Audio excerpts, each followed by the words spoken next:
A most pervasive element, use power wisely. Power is everywhere. Recently, I wrote an article in which I stated power is pervasive. And my editor sent me an email saying, I don't understand how power is pervasive. I don't get that. So I pointed her to the works of a French philosopher named Michel Foucault. And I hope I'm pronouncing his name correctly. You can find some good information about him just looking up his name on Wikipedia. But he was a French philosopher that talked about the nature of power and how it's almost like the air we breathe. It exists everywhere, all the time, between people, around people, in people, outside of people. It's always there. So really, like air itself, the air we breathe, or water, or anything else that is that pervasive or available, it really is more a matter of how we use power, or how power might be used against us. So first of all, you want to be aware that power is really there. Now let's think about the ways that we use it. You can see the talking points: over, with, through, and despite. Sometimes you and I have power over others. Maybe because of our title, rank, status, or our organizational structure, we're actually in a position of power over others. History would show us that even though we have that kind of power over others, we have to be very careful how we use it, because in the long run, if we abuse people, they might just mutiny or overthrow us in our role of power, and we'll be out the door, or walking the plank, or perhaps something worse, depending on your leadership role, on whether you are at a business or military or something else. So sometimes we have power over others, and that must be handled in a certain way. Other times we have power with others. And that's very much a state of the art today, a collaborative effort with our followers, working together through teamwork and collaboration to get things done, because it's too hard to do it all on our own anymore. We rely on other people with different areas of expertise. So having power with others can be a great thing. Having power through others is one of the most important skills you can develop, and I've mentioned that a few times in this program. Your ability to delegate and assign work so that others carry out work and you are freed up to do other things for which you are paid to do, higher level executive activities. And then sometimes, unfortunately, and this might have something to do with our leadership ability, we have power despite others. We have to do it ourselves because nobody else will do it. We can't motivate, inspire, or get anybody on board. And if it's going to be, it's up to me, as the saying goes. In addition to that, in the world that I grew up in, leaders were more likely to have power according to their title, status, or position. Once Generation X came along, that all went out the window. Generation X was one of the first generations to basically say, why should I show you respect? What do you have, or what do you bring to the table that would cause me to respect you?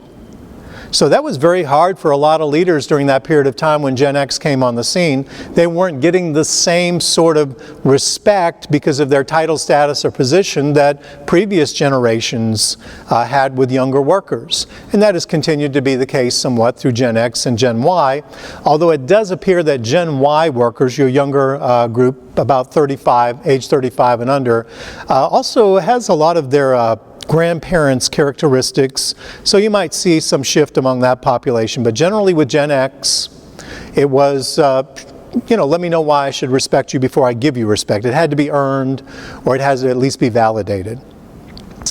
So then we have the leverage of policies and procedures. This is another form of power. And this is one that I encourage all leaders to utilize. You want to take advantage of your policies and procedures. Your company has rules. It has regulations. You have an operation or a policy manual.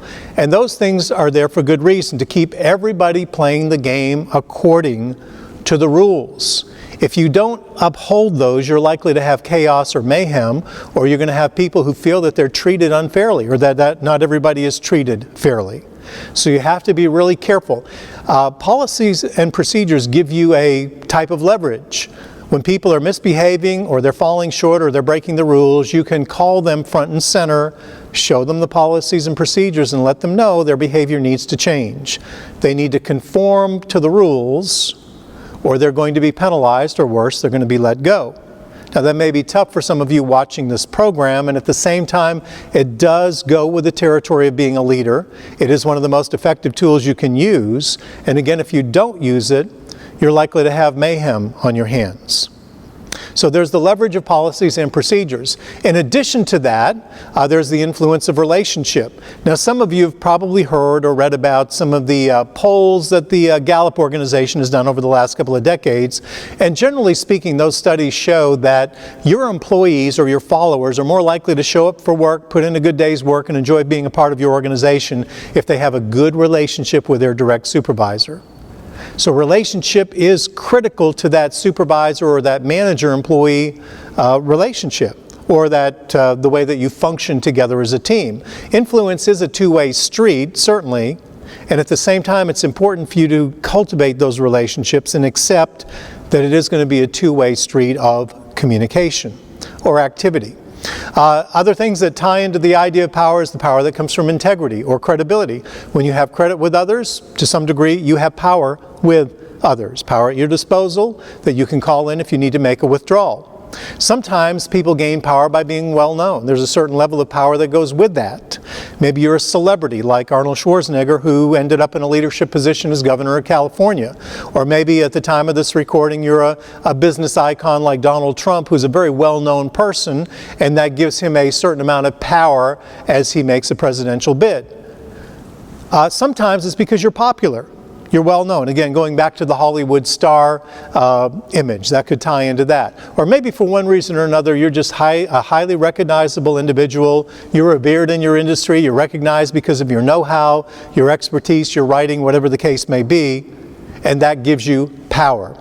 Even as simple as you being able to be good in front of groups, people will attribute things to you like charisma, confidence, intelligence, and power. So that's another good reason to hone your skills for being able to speak to audiences in an effective manner. When it comes to DISC, you think about how power is used. I talked a little bit earlier about how each of these 4 DISC styles likes to lead. So I think that could tie into also how they might execute power. With dominant types, they like to lead from the front. They're leading the charge, and they do tend to be more authoritative in their style. The more mature ones might be more delegative because they've grown up and realize you need to get results through people. But often a less mature dominant type is very authoritative in their approach, and again, they like to lead from the front. Inspiring or I types are more likely to share power with others, although they do like to be the star of the show. They do need the popularity. So while they may lead from the middle and be the cheerleader, or the coach in that respect, they still reserve the right or the need to be in the spotlight. So they might be a highly visible leader in your organization. At the same time, it's pretty easy for them to rally people because they have that kind of optimistic power. With supportive types, they tend to express their power by being more of a servant leader type. They lead from the rear, they support people, encourage people, make sure they have the resources they need to accomplish the goal. And then your cautious types, as mentioned earlier, they lead from the side, making sure that everybody's marching in step and everything's working, as my wife would put it, as a well-run ship. So there are your 4 styles and how they tend to use power. Let's look at a few additional considerations. Again, sometimes you have power over others, and if you do, be careful how you execute that power so that people don't come back and execute you later. Sometimes you have power with others, and that's a great thing to have in this collaborative day and age, power with others. Maybe you don't have to overtly be the leader, but everybody knows that anyway, and you all work together in perhaps a very enjoyable, productive manner.